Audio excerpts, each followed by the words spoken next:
My name is Walter Mason. I'm 74 years old, retired, and living alone in a modest two-bedroom home in the outskirts of Dayton, Ohio. I taught high school biology for 38 years before a minor stroke forced me into early retirement. The school sent me off with a plaque, a coffee mug with the mascot, and a standing ovation in the cafeteria that made me feel more like I was being buried than celebrated. That was almost a decade ago. Since then, life has narrowed to a kind of careful ritual. I wake early, not because I want to, but because my body has its own clock now. I make oatmeal, read the paper in silence, and take my morning pills, a pale blue beta blocker, a yellow statin, and the most important one, my heart medicine prescribed after my stroke, something called Coradrex. Without it, I'd be rolling the dice every day. It's a powerful vasodilator. I don't pretend to understand the chemistry, but I know what happens when I miss a dose. Dizziness, blurred vision, a pain that feels like someone driving a nail into my chest, the kind of pain that reminds you your body is temporary. I never miss a dose. Not intentionally. My wife Carolyn passed 5 years ago. Cancer. She was diagnosed late and gone in 6 months. There's not much to say about it that doesn't sound like every other widower's story. We were married 42 years. She was the only woman I ever really knew, and she made the house a home, filled it with plants, light, laughter, and a particular scent of vanilla and cinnamon that still clings to some of her sweaters in the closet I can't bring myself to empty. Since she died, the house has changed. It's quieter now. Not the kind of quiet you cherish, but the kind that amplifies every creak of the floorboards and hum of the refrigerator. For the first couple of years after Caroline's passing, I spoke to her photo every night before bed, like a fool, asking her how her day was. I told myself I'd stop once I felt less alone. I never did. My daughter Jessica moved back in with me 18 months ago. She's 37, recently divorced, and came back with boxes of clothes, 2 large mirrors, and a vague promise that she was just staying until things settled down. I didn't ask for specifics. I was just glad for the company. She sleeps in her old room, the one with the faded posters of boy bands and glow-in-the-dark stars on the ceiling. At first, it felt like a blessing. She helped around the house, cooked sometimes, made me laugh, but little things began to shift. She started coming home late, sometimes smelling like vodka, sometimes with people I didn't recognize, young men with hoodies and tattoos, who never said hello and called her Jay. She said she was working on something new, some wellness startup, which sounded suspicious from the start. I didn't press. I wanted to believe she was trying to rebuild her life. And who was I to get in the way? Jessica's always been charismatic. Even as a child, she had a way of bending adults to her will. I used to joke that she could talk a cat into swimming. She was sharp in school, stubborn as hell, and always just a little too clever for her own good. Caroline and I clashed over how to raise her. I was firm, wanted structure and rules. Caroline was softer, always reminding me that the world would give Jessica enough hard lessons on its own. In the end, maybe Caroline was right. Maybe I should have been less of a disciplinarian and more of a father. When Jessica got pregnant at 22 and married a man neither of us liked, I thought, this is where the bottom drops out. But she surprised us, held it together for over a decade before it all unraveled. Now she's here. And I'm not sure if it's a second chance or just a slow-motion disaster I'm too old to stop. We have our routines. I pay the bills. She buys groceries, though sometimes I notice receipts from places we've never shopped before. Fancy organic stores, delivery apps with large totals. My retirement checks cover everything, barely. Between my pension, Social Security, and what little Caroline left behind, we get by. But there's not much buffer. Still, I never imagined I'd have to keep an eye on my daughter's spending habits. That felt like betrayal, even thinking it. When I had my stroke 8 years ago, the doctor told me that one of the small vessels in my brain had narrowed dangerously. He said I was lucky. A warning shot, he called it. The medication they prescribed after the Coridrax was part of a long-term strategy to keep everything flowing. Without it, the risks spike, and it's not just physical. The thought of not having it, of losing control, terrifies me more than death, because death I can accept. But being helpless, being reduced to a burden, that's my real fear. That's the fear I carry in my bones every time I feel a twinge in my chest or forget what I was about to say. That's why I count the pills every Sunday night. I open the little plastic box with the days of the week on it, and I place each capsule carefully. I check, double-check, and put the rest of the bottle in the cabinet above the stove, behind the canned beans. It's a system. It's how I stay alive. I don't expect Jessica to understand. She's too young to know what it feels like to live on a schedule determined by your body's failures. She doesn't know what it's like to be afraid of sleep because you're not sure if your heart will keep beating through the night. She's never asked about the pills, never mentioned them. I assumed she knew they were important, even if she didn't know exactly what they did. But lately, I've had this strange feeling. I can't explain it. A vague unease, like walking into a room and sensing that something's changed, but not being able to say what. My symptoms have been acting up more often.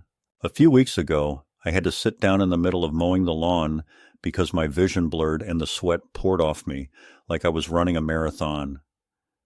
I chalked it up to the heat, but it wasn't that hot. Last Thursday, I found myself gasping after climbing the stairs. I haven't missed a dose, not knowingly. Yesterday, I opened the bottle and noticed the seal was torn slightly. Just a little, almost nothing. It was the kind of detail you wouldn't notice unless you were looking for it. But I was looking. I was looking because something in my body feels different, wrong. I'm no hypochondriac, but when your whole existence is measured out in milligrams, you pay attention. I poured a few capsules into my hand. They looked right, same shape, same color, but something in my gut told me, no, these are not my pills. Not all of them. Something is off. Still, I didn't say anything to Jessica. What would I say? That I think someone tampered with my medicine? That I think my own daughter might be involved? I couldn't bring myself to ask. Not yet. Not until I was sure. Because if I'm right, if she really did what I think she did, then it's not just a mistake. It's a betrayal I don't know if I can come back from. And if I'm wrong, if this is just old age making me paranoid, then I'll have accused my only child of something unforgivable. So I wait. I observe. I count the pills again, and deep inside, a part of me whispers what I don't want to believe, that the person living under my roof, the person I once carried in my arms, may be the one who's quietly stealing my life, one capsule at a time. It happened on a Monday morning, early October, just as the leaves began to bronze and the air turned that particular kind of cold that settles into your joints. I woke up dizzy, with a high-pitched ringing in my ears that wouldn't stop. At first I assumed it was the weather, some fluctuation in pressure. That happens sometimes when you're older. But this wasn't that. My vision kept swimming in and out of focus as I shuffled into the kitchen. I poured a glass of water and took my morning dose of Coradrex. But even as I swallowed the capsule, a strange chill crept over me. My hands trembled. I couldn't feel the tip of my fingers properly. There was a numbness in my tongue, a heaviness behind my eyes. I sat down slowly, breathing through the sensation, telling myself it would pass. But it didn't. The rest of the day, I moved like I was walking underwater. I forgot to turn off the burner after boiling eggs. I dropped the remote 3 times. At one point, I found myself standing in the hallway with no idea what I'd been about to do. I chalked it up to age again, but deep down, I knew better. Something was wrong. Very wrong. That evening, I skipped dinner. My appetite was gone. Jessica came home, late as usual, heels clacking on the linoleum, dropping her keys on the counter without so much as a hello. I asked if she could help me go through my medicine, that I thought something might be off, but she brushed it aside with a tired wave of her hand. Dad, don't start. You're just overthinking again. Did you even eat anything today? She said without looking at me, already halfway into her room. I didn't press. I went to bed early, though I barely slept. My heart raced through the night like a distant drumbeat I couldn't quiet. The next morning, the dizziness was worse. I sat on the edge of the bed for nearly 10 minutes before I could stand. My joints screamed, and when I finally made it to the kitchen, I noticed something I'd missed before. The bottle of Coradrex was nearly empty. That shouldn't have been possible. I had filled the prescription just 10 days ago. It was supposed to last me a month. 30 pills.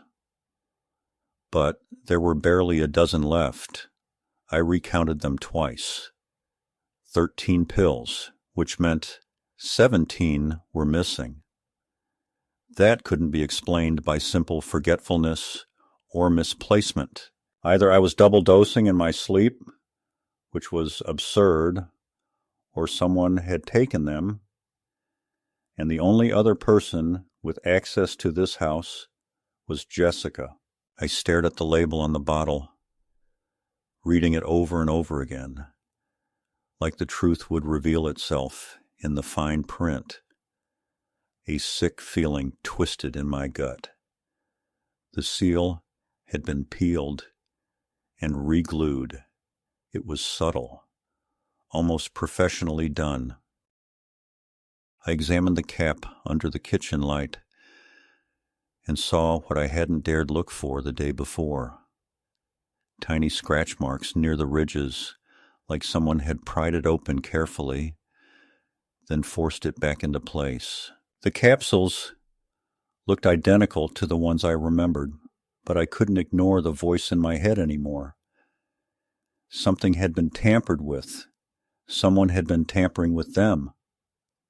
Later that day, I made an appointment with my doctor. I didn't tell him the whole truth, just that I was feeling faint having memory lapses, and that I was worried the dosage of my medication wasn't working anymore. He ordered a blood panel and told me we'd know in a few days. "Your vitals are stable," he said, scribbling notes on a clipboard. "But you look pale. Have you been sleeping?" I said no, and he nodded with that kind of clinical concern doctors reserve for elderly patients they assume are on the decline. Before I left, I asked him what would happen if someone stopped taking Coradrex suddenly. He blinked. "They'd be at significant risk," he said. "Depending on the condition, it could lead to cardiac events." "Why do you ask?" I told him I was just curious. That evening, I sat in the living room, pretending to watch television while Jessica took a phone call in the kitchen. She didn't know I could hear everything from my chair. She never did realize how sound traveled in this house. "I've got more," she whispered, "but it's not going to be free this time. This stuff's legit. Pharmaceutical grade. It's not like that over-the-counter garbage you guys mess with." There was a pause, then laughter. "Of course I know what I'm doing. It's my dad's. He doesn't even notice." Another pause. "No, he's not going to say anything. He's old.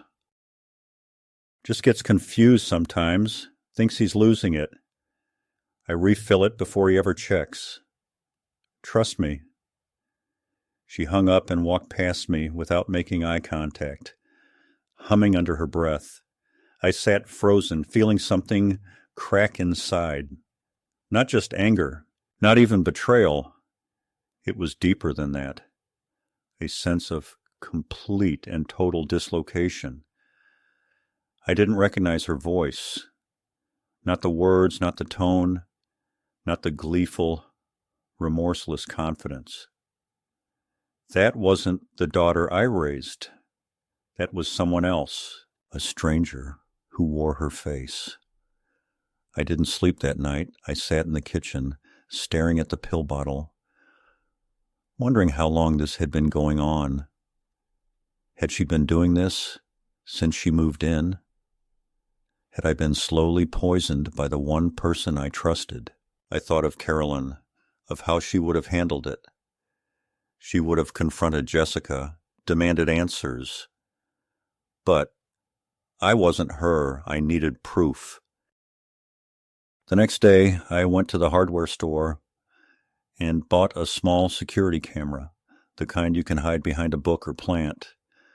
I told the clerk it was to keep an eye on raccoons digging in my trash. I installed it that afternoon behind a dusty copy of The Biology of Belief, one of the last textbooks I'd kept after retirement.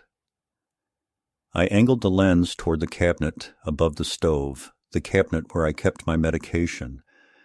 Then I waited. 2 days later, while I was pretending to rake leaves in the front yard, she did it. I saw her through the window. She moved quickly, expertly, opened the cabinet, pulled out the bottle, uncapped it, poured some capsules into her palm, then used a small Ziploc bag to transfer them. She replaced the bottle, resealed the cap, and left the kitchen. The whole operation took less than 30 seconds. I watched the footage that night, pausing and rewinding over and over. There was no doubt. It was her. I didn't confront her. Not yet. I wasn't ready. The camera had audio, too. The next day, she was back on the phone. "Yeah, same stuff. Coradrex, some heart medication. Yeah, apparently it's like meditative or something, slows everything down. People mix it with benzos or weed and just zone out. No, he's fine. Doesn't even notice. He's losing his mind anyway. It's like taking candy from a baby. No, you can't have all of it. I need to make it last till the refill." That was the moment I realized it wasn't just theft. It wasn't desperation. It was business. She was selling my medicine, selling it to kids who thought it was a chill high, a way to escape the pressure of their lives. Maybe she didn't think it was a big deal. Maybe she told herself I didn't really need all of it, that I could skip a few days here and there. Maybe she thought I wouldn't notice. But I had noticed. My body had noticed. And now I had proof. But what I didn't have was a plan. What do you do when your own child is slowly killing you for profit? What do you do when you can't trust the person who brings groceries into your house, who has a key to your front door, who laughs in your kitchen and says she loves you? I wanted to believe it was temporary, a phase, that she'd gotten in with the wrong people and was looking for a way out. But the truth was uglier. She wasn't trapped. She was in control. She liked the game. She liked being the one with access.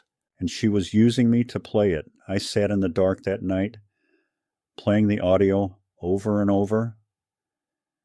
It's like taking candy from a baby. Those were her exact words, and the baby was me. 3 days after I captured the footage of Jessica stealing my medication, I began to document everything. I didn't know what I was going to do with it yet. Didn't know if I would take it to the police, to a lawyer, to some medical board. But I knew I had to protect myself. And that meant building a case. Each morning I took photographs of the remaining pills. I started logging the dates and times when Jessica was out of the house versus when I noticed the levels were low. I kept the pill bottles in the same cabinet, but I now counted every capsule, inspecting them one by one before placing them in my weekly pill organizer. I even weighed the bottle on a digital kitchen scale, noting every decimal shift in grams. It felt ridiculous at times, obsessive even, but I'd reached the point where I didn't trust anything that passed through her hands. I cooked my own meals now, no matter how much my joints ached or how exhausted I felt, and I only drank from sealed containers. There was a new kind of tension in the house, like a cord pulled too tight. Jessica seemed agitated, more volatile. Her phone calls became louder, more frequent, and often ended with slamming doors or muttered curses. Once I caught her kicking one of the kitchen cabinets, growling under her breath. Another time, I found a broken wine glass in the sink and a smear of blood on a paper towel in the trash. I didn't ask questions. I just added it to the ledger in my mind. The rising volatility, the pattern of unraveling. That Friday, she came home visibly high. Her pupils were blown wide, and her speech had that syrupy delay of someone fighting to keep their mouth in sync with their thoughts. She flopped onto the couch and laughed at the ceiling for no reason. I stood in the doorway, silent, watching her. When she noticed me, she grinned. "Don't look so serious, Dad," she said, drawing the syllables out as though they were made of warm caramel. "You're such a buzzkill." I asked her what she'd taken, and she waved a lazy hand in the air. "Nothing bad, just mellow stuff. Chill out. God, you're always in teacher mode. You need to learn how to let go." I wanted to scream. I wanted to grab her shoulders and shake her until something real came through her eyes, something human, something that resembled the daughter I remembered. But instead, I turned and walked back to my room, locked the door, and sat in the dark with my hands clenched so tight, my knuckles cracked. That night, I dreamed of Caroline. In the dream, she stood in the kitchen, holding a single white capsule in her hand. She looked at me and said, She doesn't know what she's doing. Then the lights flickered and everything turned to dust. I woke up gasping. The next morning, I called the pharmacy to ask about early refills. The woman on the line told me I'd already refilled my prescription just a week ago and wasn't eligible for another for at least 2 more weeks. I asked if anyone else had picked it up. She said no. It had been delivered, signed for by someone named Mason. My last name, no first initial. I hung up and stared at the floor for a long time. So she'd forged the delivery or intercepted the package. It was worse than I thought. She wasn't just stealing pills from my bottle. She was manipulating the entire supply chain. I went online and logged into the pharmacy account I hadn't touched in years. Sure enough, there were multiple delivery addresses listed. One of them was my own, but another was a P.O. box I didn't recognize. I called the pharmacy again, but they said they couldn't confirm anything without proper documentation or a police report. I felt the ground shifting beneath me. The systems I trusted, the safeguards I believed in, they were paper walls. Anyone with access and motivation could crawl through them. That Sunday, I pretended to go for a walk, but instead doubled back and stood outside the kitchen window where Jessica was on another call.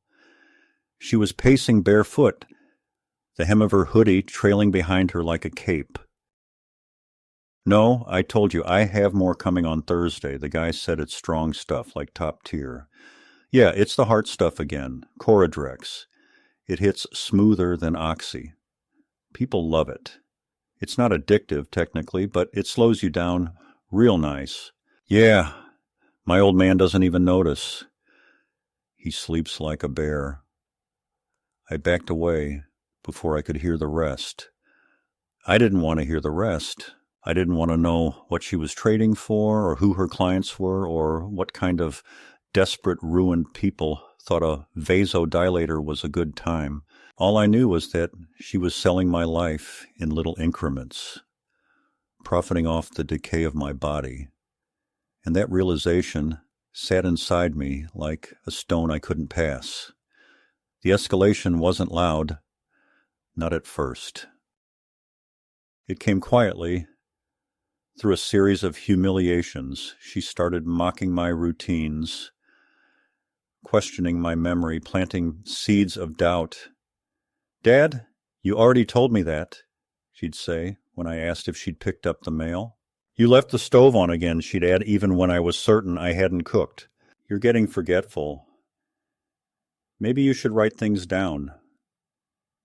I began to wonder if she was trying to make me question my own mind, to blur the line between reality and imagination, so that when I finally accused her of something, no one would believe me. Not even me. One evening, I went to take my pills and found that the entire weekly organizer had been shifted, the capsules rearranged, some slots doubled up, others empty. I confronted her finally, unable to contain it anymore. "Are you touching my medication?" I asked, standing in the hallway as she scrolled through her phone. She looked up, smirking. "What? Number, why would I?" "Because the pills are missing. Because I'm getting sick." Her smile flattened. "Maybe you're just old, Dad. Maybe you're finally falling apart." I stared at her, trying to read her face, but all I saw was a wall, smooth, cold, impenetrable. She turned back to her phone. "You should see a doctor. Get your head checked." The next day, I found a flyer on the kitchen table. It was for a senior memory care facility. Someone had circled the words, "Alzheimer's support," in red ink. At first, I thought it was junk mail, but then I saw Jessica's handwriting on the side. Might be good to talk to someone, just in case. I crumpled it and threw it in the trash, my hands shaking. She was setting the stage, preparing for some kind of legal maneuver, perhaps. If she could convince someone that I was mentally compromised, she could gain control over my finances, my property, my medical decisions. She could drain me dry and call it caretaking. I sat at the kitchen table for over an hour, tracing the cracks in the wood grain with my finger, wondering how it had come to this. How had I become a man afraid in his own home? How had my daughter become a predator? A few nights later, I woke to the sound of the front door closing softly. I checked the clock, 2:43 a.m. I crept to the window and saw Jessica outside, handing something to a man in a hoodie. He gave her a wad of bills. She slipped the money into her sweatshirt and climbed into his car for a moment. 10 minutes passed before she returned. I didn't ask where she'd gone.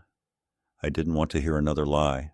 I just added it to the growing list of evidence, the silent record I was building against her. And then it happened, the moment I had feared most. A full episode. 1 week later, in the middle of the day, I collapsed in the backyard while filling the bird feeder. 1 second I was upright, watching a cardinal flutter in the branches, and the next I was on the ground, gasping, vision tunneling. My chest seized, and I felt a pressure, like an iron plate pressing down from the inside. I thought I was dying. I thought, this is it. This is the end. Jessica found me 20 minutes later, sprawled in the grass, barely conscious. She screamed, called 911, and to her credit, rode with me in the ambulance. But I remember how her hands shook as she clutched her phone, texting furiously. And I knew in that moment that her panic wasn't about me. It was about the fallout, about what I might say, about what might come out in the ER. At the hospital, they stabilized me quickly. I was lucky, they said. No permanent damage, but something had interfered with the effectiveness of my medication. The attending physician frowned as he read the toxicology report. Your bloodstream shows lower levels of Coradrex than we'd expect, given your prescription. Are you sure you're taking it consistently? I nodded. Every day. Never missed a dose. He looked at me, then back at the chart, and his brow furrowed deeper. Something's not adding up. I didn't tell him what I knew. Not yet. I needed time to think. I needed to know exactly what she was doing, how far it went, how deep the rot had spread. When we got back home 2 days later, Jessica was quieter, nicer. She brought me soup, asked how I was feeling, called me Dad again instead of you. But the sweetness was brittle, like sugar over a poison. That night, I found another bottle of Coradrex in her purse while she was in the shower. It had my name on it, but the seal was unbroken. A new prescription, untouched. I took a photo and put it back exactly where I found it. Now I knew. She wasn't even giving me the full refills. She was keeping the medicine for herself, for her friends, for whoever was paying. I was surviving on leftovers, half doses, fakes. And the only reason I was still alive was because I was stubborn and suspicious and lucky. But I knew that wouldn't be enough next time. The next attack might not leave me with the strength to crawl back. The next betrayal might be final. So I made a decision. Not out of vengeance, not out of anger, but out of necessity. If she wouldn't stop, I would have to stop her. Even if it meant losing the last person in this world I still called family. The call came just after midnight on a Wednesday. I was half asleep in my chair in the living room, the television flickering shadows across the ceiling, the blanket pulled up to my chest, though I hadn't felt warm in days. My first thought, as the phone rang, was that it had to be the hospital calling about some mistake in my chart, or maybe one of those robocalls telling me my car warranty had expired. I didn't expect the voice on the other end to be young, male, and frightened. "Is this Walter Mason?" he asked. I said yes. He hesitated. "I got your number from a prescription bottle. Look, I think your daughter sold me your meds. I didn't know it was real heart medication. I thought it was just for anxiety or whatever. And now my friend is in the ICU. She took too many, like 4 or 5 at once. I thought you should know. I'm sorry." Then he hung up. I sat there, stunned, the receiver pressed to my ear long after the dial tone had returned. I didn't move for what felt like minutes. It was as though everything in my body had gone slack. I wasn't surprised, not really. But there's a different kind of pain that comes when suspicion turns into confirmation. I had feared that Jessica was reckless, selfish, desperate, but now I knew she was dangerous. She wasn't just risking my life. She was gambling with the lives of strangers, kids barely old enough to understand what they were taking. Someone could have died. Someone still might. I should have called the police then. That would have been the sane, rational thing to do. But I didn't. I couldn't. I sat in the dark instead, listening to the refrigerator hum, the clock tick, the low creak of the house settling in the wind. I thought about Caroline again, how she would have known what to do, how she would have looked at Jessica and seen not just the behavior, but the cause beneath it. She would have asked the questions I hadn't dared ask. When did you start? Why did you do this? What are you trying to escape? But Caroline wasn't here. There was only me, an old man sitting in the ruins of a life that once had meaning, grasping at the edges of a daughter he no longer recognized. The next morning I found Jessica pacing the kitchen, phone pressed to her ear, her voice low and urgent. "No, I don't know how they got it. Maybe I dropped it. It doesn't matter. Just delete the texts. If anyone asks, you didn't get it from me. Got it? Don't mention my name." She saw me and paused. "I gotta go." Then, without missing a beat, she turned to me with a forced smile. "Morning, Dad. Want some coffee?" I nodded, my mouth too dry to speak. She poured it, hands steady, eyes unreadable. The mask was back on. Later that afternoon, the doorbell rang. A man in plain clothes stood there, badge barely visible on his belt. "Detective Ramos," he said. "We're conducting a routine follow-up about a young woman hospitalized last night after ingesting a dangerous combination of prescription drugs. May I ask if anyone in this household has recently filled a prescription for Coradrex?" I looked at him for a long moment, then said, "Yes, that's mine." He nodded, made a note. "Has anyone else had access to your medication, Mr. Mason?" I hesitated. Behind me, I could feel Jessica's presence in the hallway. Frozen, silent. I could hear the faint sound of her breath. "No," I said finally. "Just me." He gave me a card. "If you remember anything, or if anything comes up, You can call me. We're not looking to charge anyone unjustly, just trying to prevent this from happening again. I nodded and closed the door. Jessica appeared a moment later, eyes wide, voice shaking. What did you tell him? Nothing, I said. I didn't tell him anything. She stared at me, trying to decide if I was lying. I could see the panic rising, her mind scrambling to guess how much I knew. She didn't ask why the police were here. She didn't need to.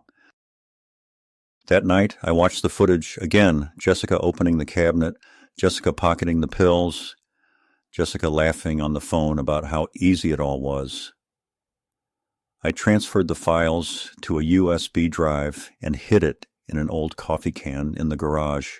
I wasn't ready to use it yet, but I needed to know it was safe. Insurance, leverage. I didn't sleep. My heart fluttered irregularly, and I sat up in bed, gasping for air. I thought about going to the hospital, but I was too afraid to leave the house unattended. I didn't know what she might do if she realized how much I knew. Instead, I took a half dose, one of the few pills I trusted, and waited for the world to stop spinning. The turning point came the following morning when I overheard her on the phone again, this time with someone she owed money to. I told you, I'll have it by Friday. No, he doesn't suspect anything. He just had a little episode, but he's fine.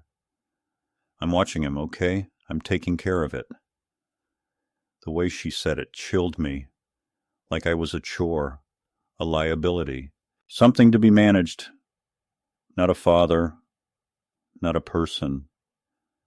I stepped outside onto the porch, needing air, needing space. My legs buckled halfway down the stairs, and I had to grab the railing to keep from falling. I stood there for a long time, watching the neighbor's dog chase a squirrel across the yard, and I realized I couldn't live like this anymore. I couldn't pretend it was going to fix itself. I couldn't tell myself that love was enough. Love had nothing to do with this. This was survival. I called my attorney that afternoon, told him I needed to update my will, revoke any powers of attorney Jessica might have access to, and secure my medical records. He asked if everything was okay. I said yes, which was a lie, but a convenient one. He set up an appointment. That evening, Jessica noticed the manila envelope on the counter with the legal firm's return address. She didn't say anything, but I saw the way her eyes narrowed, the way her jaw tightened. She knew something had shifted. The power she thought she held was slipping. I waited for the confrontation, but it didn't come. Not directly. Instead, she began acting affectionate again, cooked me dinner, sat beside me on the couch, called me Daddy. It would have been touching if it hadn't been so obviously strategic. I went along with it, saying little, offering neutral smiles, all while keeping my guard up. I didn't believe in redemption anymore. I believed in caution. That week, I received a call from the hospital about the girl who'd overdosed. She had survived barely. Her parents were filing a report. I asked if they needed anything from me, but they said no. Someone else had already given them a name, a source. Jessica's? That was the final straw. I printed the still frames from the camera footage. I wrote a brief summary of what had been happening. I placed it all in an envelope marked "in case of emergency" and left it with my lawyer. I told him if anything happened to me, if I died unexpectedly or ended up in a hospital again, he should open it and take the necessary steps. He agreed, his face grim. Do you want to press charges now? He asked. I shook my head. Not yet, because part of me still hoped, still clung to some fraying thread of the girl I remembered, the one who used to curl up on my lap and ask me to read Goodnight Moon in my tired old voice. But that thread was breaking, and when it finally snapped, I knew there would be no going back. It didn't take long for the silence between Jessica and me to rot into something bitter, something too heavy to ignore, yet too dangerous to name aloud. She sensed it, the distance, the quiet resolve that had replaced my confusion, and she began to watch me more closely, lingering in the doorway. When I took my medicine, asking casual questions about when my next doctor's appointment was, whether I'd been forgetting things lately, whether I still remembered how to pay the electric bill online. She framed it all with a smile, feigned concern dripping from every syllable like syrup over poisoned bread. But I saw it for what it was: surveillance, preparation, groundwork for a case she was quietly building behind my back.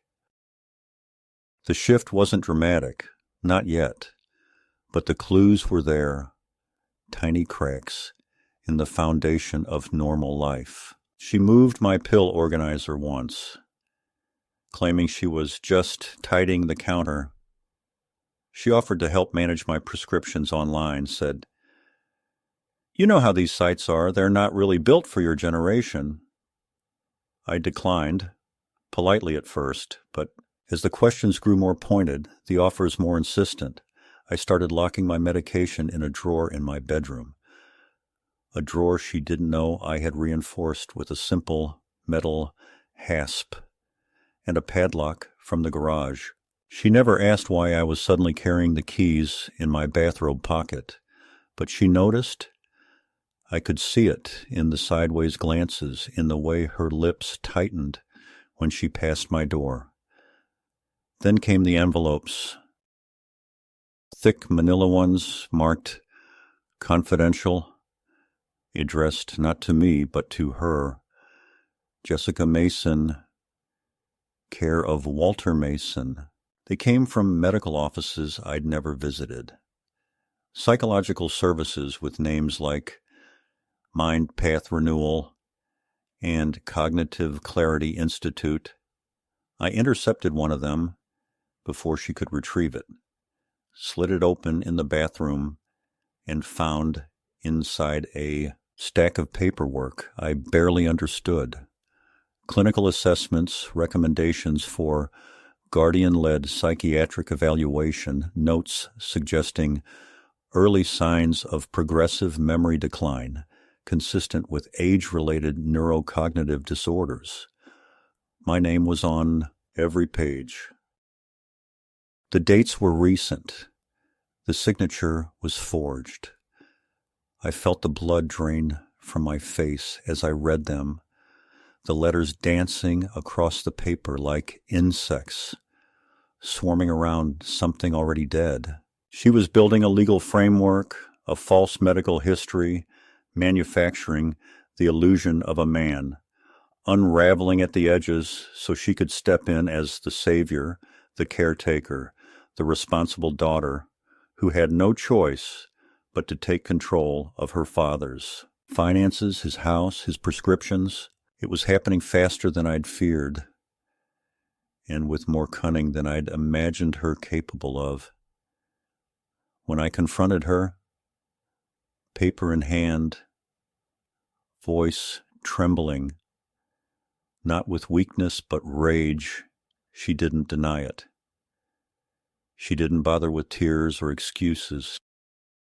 She simply looked at me, eyes flat and mouth set in a grim, tired line, and said, "You don't know what you're talking about, Dad. You're sick. You need help, and you won't ask for it. So I have to do something before it's too late." I asked her who had written the reports, and she said nothing. I asked if she had forged my signature, and she turned and walked away. That was all the confirmation I needed. The next day, I visited a doctor I trusted, one who had treated me for years, and requested a full battery of cognitive tests: memory, reasoning, attention, verbal, comprehension, the whole gamut. I told him I wanted it documented, certified, notarized if necessary. I wanted indisputable proof of my mental acuity, because I knew now that Jessica's plan wasn't just about drugs or money, it was about erasure. She wanted to rewrite the narrative of my life in real time, to make me into the unreliable narrator of my own downfall. I wouldn't let her. While waiting for the test results, I installed 2 more cameras, one in the hallway outside my room, another in the living room, disguised inside a potted plant. I also began making copies of my documents: birth certificate, social security card, will, life insurance policies, and storing them in a safety deposit box at a different bank. I transferred a portion of my funds to a new account, one she didn't know existed, and set up automatic payments to cover my utilities so she couldn't claim I'd forgotten to pay them. I told no one. I trusted no one. The entire process made me feel like a fugitive in my own home, like I was building a bunker not against strangers or thieves, but against blood. I hated it. But I kept going.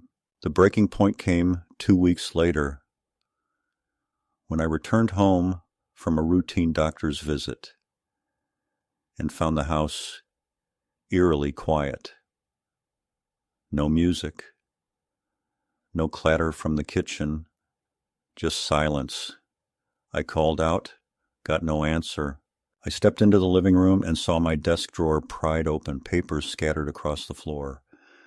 My safe, the one she didn't know about, was still locked.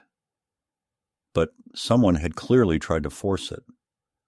On the table was a cup of tea, still warm. She had been there. I checked my camera feed and watched, heart pounding, as the playback showed Jessica pacing the room, rifling through my desk, holding pages up to the light, photographing them with her phone. She had gone straight to the drawer the moment I left. There was no hesitation, no pretense of cleaning or looking for something else. She knew exactly what she was after. That evening, she returned like nothing had happened. She brought takeout. Said she felt bad we hadn't had a meal together in a while. I played along, forcing smiles. Sipping the soup cautiously, I noticed she watched me eat, not with warmth, but calculation. That night, I didn't sleep. My phone buzzed with a notification around 1:30 a.m., an alert from the security system. I checked the feed and saw her entering the living room again, barefoot, carrying a flashlight. She didn't know about the camera in the plant. She knelt beside the safe, trying different combinations. After 15 minutes, she gave up and left. I saved the footage, labeled it, backed it up in 3 places. The next morning, I made the call. Not to the police, not yet, but to a lawyer who specialized in elder abuse and medical fraud. I sent him the documents, the video, the audio clips, the forged letters. He called me back within an hour. "Mr. Mason," he said, "I've seen a lot of cases in my time, but this is calculated, premeditated. You have more than enough to press charges." I told him I wasn't sure I was ready. He didn't push. "Just know that the longer you wait, the more power she accumulates. This won't stop on its own. Days later, my test results arrived.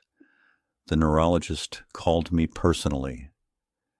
"Mr. Mason, your results are excellent. No signs of cognitive decline. In fact, you scored above average for your age in several areas. Whatever concerns you had, I can assure you, you're mentally sharp and entirely competent to make your own decisions." I asked for it in writing. He emailed it within the hour. I printed 5 copies. That weekend, Jessica was out of the house more than usual. She didn't say where she was going. I didn't ask, but on Sunday she came home with a new phone, a new handbag, and a smell of cologne on her that wasn't hers. She was talking quickly, nervously, about needing to move some things around in the guest room. I followed her in and saw that she'd rearranged the furniture, pushed the dresser against the wall, stripped the bed, removed the curtains. I asked what she was doing. She shrugged. "Might be having someone stay here for a while, a friend, just until they get back on their feet." I told her no, that no one else would be living in this house. Her expression changed instantly. Flat eyes, clenched jaw. "It's not just your house," she snapped. "You're old, Dad. You need help, whether you admit it or not. I'm trying to build a support system for you, and all you do is fight me." I said nothing. She stormed off. The next morning I found a legal document on the kitchen counter. It was a petition for guardianship. She had filed it in family court, claiming I was no longer capable of managing my affairs, citing the forged documents as evidence. The hearing date was set for the following month. I stood there holding the paper, heart racing, and I realized this was no longer about protection. This was war. She was trying to strip me of my autonomy, to legally reduce me to a ward under her control, and she was doing it through lies, forged paperwork, and a campaign of psychological manipulation. She was trying to erase me. I called the lawyer, forwarded the notice, sent him everything I had. He filed an immediate objection, attaching the real test results, affidavits from my physician and neurologist, and a request for an independent psychiatric evaluation. He told me not to worry, that the case was weak, built on fabricated evidence and emotional manipulation. But I worried anyway, because I knew Jessica. I knew she wouldn't stop unless she was forced to. And I knew that once someone like her tasted control, they didn't let go. They tightened their grip until the thing they held stopped breathing. That night, I made my decision. I would expose her. All of it. Not just to the court, but to the world, if I had to.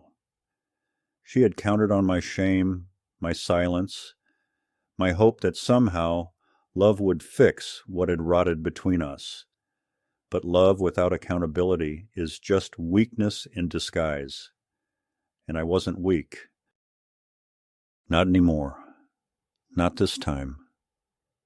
The morning of the court hearing, I woke before dawn. Not from anxiety, at least not the trembling kind that leaves you breathless, but from something deeper, colder, older, a sensation that reminded me of the early days of Caroline's illness, when every morning I woke wondering if this would be the day she would forget who I was. That kind of fear doesn't make you panic. It makes you deliberate. I shaved slowly, picked out the navy blazer I hadn't worn since her funeral, and sat for a long while by the window, listening to the wind shift through the trees outside. Jessica was already gone. She had left the house 2 hours earlier, dressed sharply, carrying a large black folder filled with what I could only assume were the documents she believed would win her the case. Evidence of my supposed deterioration, proof of my frailty.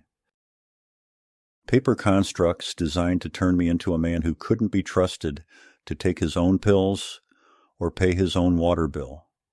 But I had something better than papers. I had truth. I had video.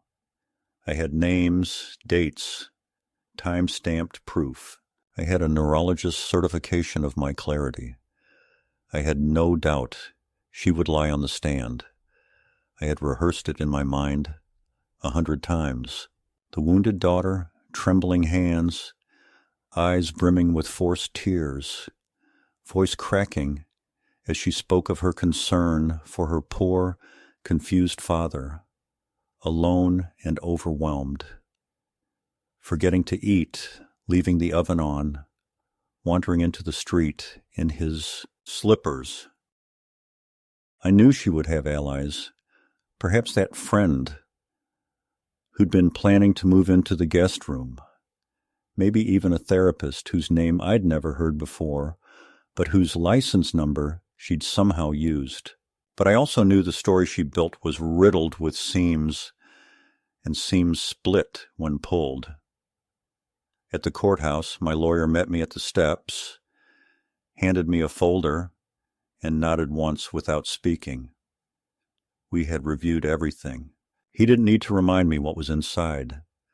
Photos of the forged documents, the stills from the surveillance camera, screenshots of text messages she had sent to buyers, her voice on audio describing my medications as easy flips, her exact words, "He doesn't even know what he's taking anymore," caught with perfect clarity. I walked into that courtroom with a spine I hadn't felt in years. Jessica was already seated at the petitioner's table. She looked polished, her hair straightened, a conservative blazer over a gray blouse, her expression carefully arranged somewhere between concern and exhaustion. She glanced at me once, flat, unreadable, and then back to her stack of notes. The judge, a middle-aged woman with tired eyes and a no-nonsense tone, began the proceedings without ceremony. Jessica spoke first. She laid it all out as she had rehearsed, detailing my supposed decline, the moments she caught me repeating myself, the time I forgot where I lived, the doctors who had warned her I was a danger to myself. She even brought up the time I fell in the backyard, neglecting to mention that it was due to the very pills she'd stolen. She described me as paranoid, accused me of hiding things from her, of refusing care. She played the dutiful daughter, the reluctant guardian forced to step in. Her voice cracked once, right on cue, and she reached for a tissue. The judge nodded, made notes, asked no questions. It was a performance, and she had practiced. Then it was our turn. My lawyer began with the medical records, not the ones Jessica submitted, but the verified ones, the official results from my neurologist and primary physician. He handed them to the judge, pointed out the discrepancies, highlighted the forged signatures, the clinic addresses that didn't exist. Then came the footage. The judge watched in silence as Jessica appeared on the screen, opening my medication cabinet, emptying pills into a plastic bag, resealing the bottle with practiced ease. Then another clip. Her on the phone, laughing, calling my medicine pharmaceutical gold, bragging that I didn't suspect a thing. Her face remained still as the images played, but her hands clenched tightly in her lap. The final blow was the witness statement. The boy who had called me late that night, whose friend had nearly died.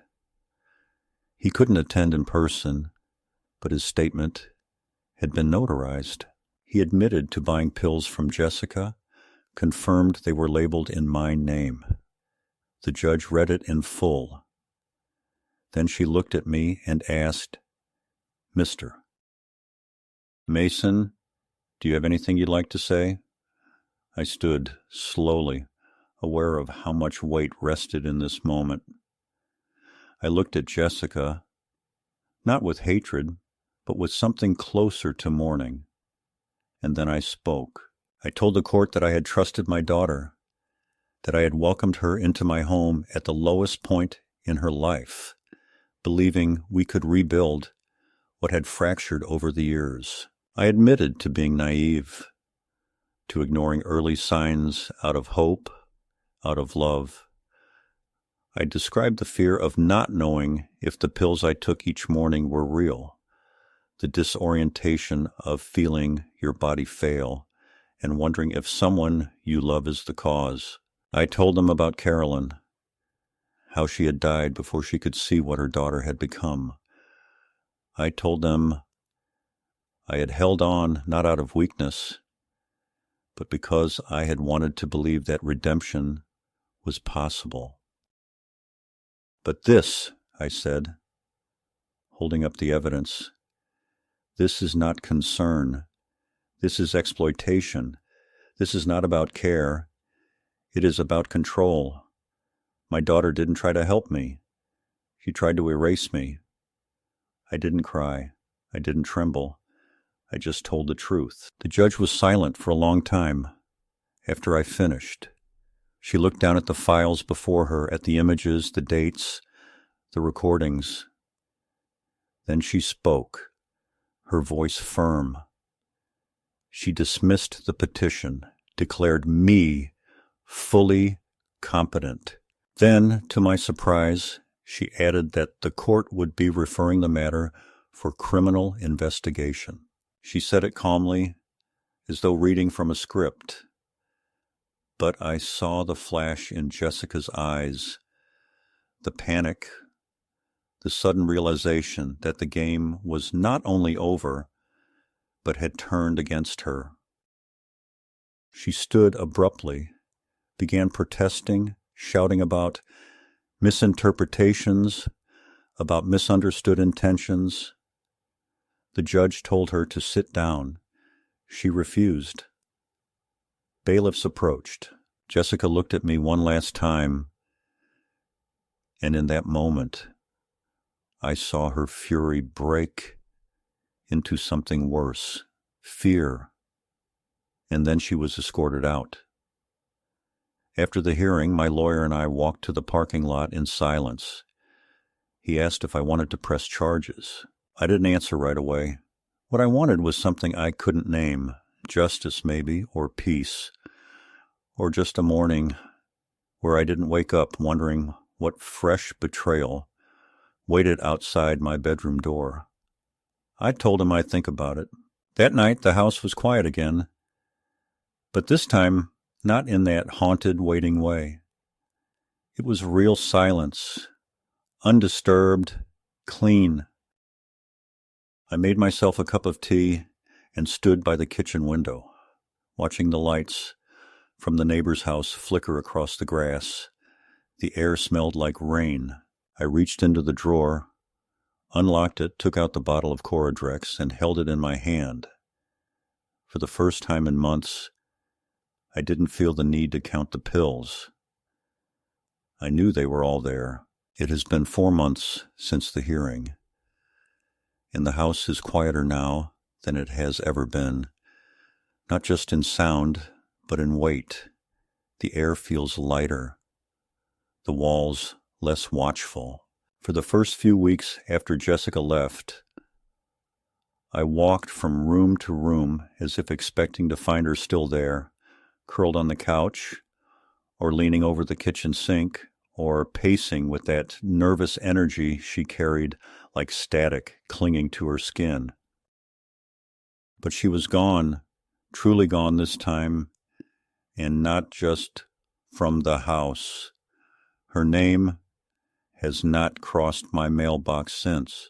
No calls, no letters, no text messages, only the silence of a child who has finally realized that the father she once counted on has turned into someone she can no longer manipulate, someone who saw through the soft lies and the carefully arranged expressions.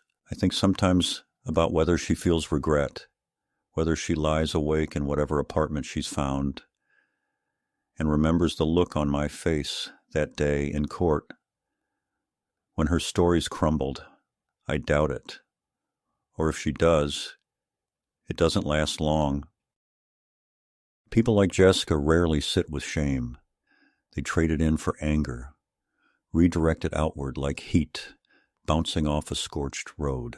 I don't know if she'll ever face the full consequence of what she did. Charges were filed, but the process moves slowly, and prosecutors have other priorities. They asked if I wanted to testify. I said I would if it came to that, but I wouldn't chase it. I told them the truth had already been said, in full, in the most public and irreversible way, and that if justice comes, let it be quiet, not for spectacle, but for closure. The most profound punishments aren't always issued in courtrooms. Sometimes they come in the form of loss that cannot be undone. Life has become smaller, but not in a way that feels tragic. There's something clean about solitude when you finally trust it. I wake when I want, not because I hear someone stomping down the hall or slamming the bathroom door. I take my medicine in peace, no longer counting out of fear, but out of habit.